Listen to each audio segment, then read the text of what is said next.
The morning was cool and sunny and bright, and I saw my very first gopher of 2024.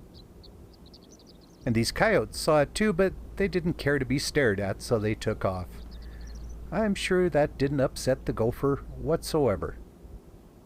I was headed east expecting a clear but kind of cool day, and that's what I was getting. I found these horned larks all over the place. Cute little things, incredibly hard to photograph.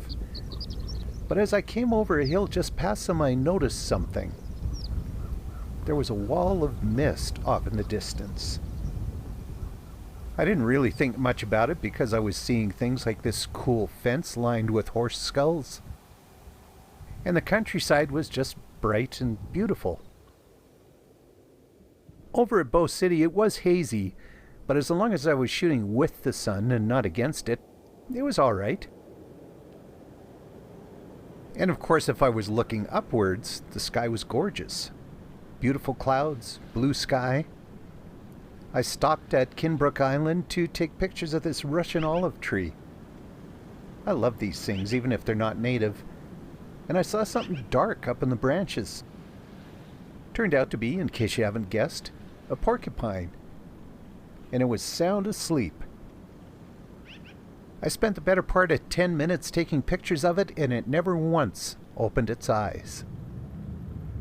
But though it may not look like it, it was still pretty hazy, so I just kept driving, hoping I'd get out of it. So by the time I found these gophers, I'd already driven 275 kilometers.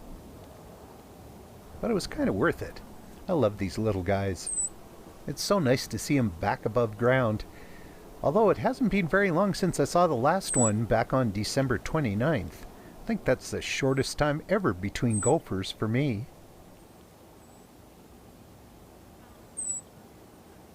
Of course, by now I was starting to run low on gas, so I had to pop down to Vauxhall, add another 60 kilometers to the trip.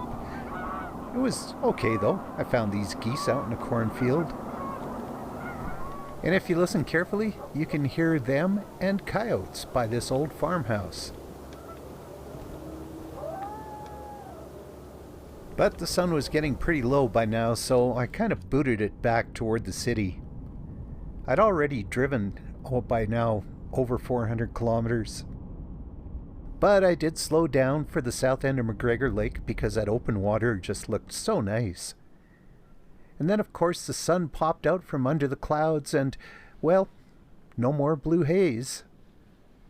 But also, not much left of the day. I'd already driven over 500 kilometers and I was still 100 kilometers from home.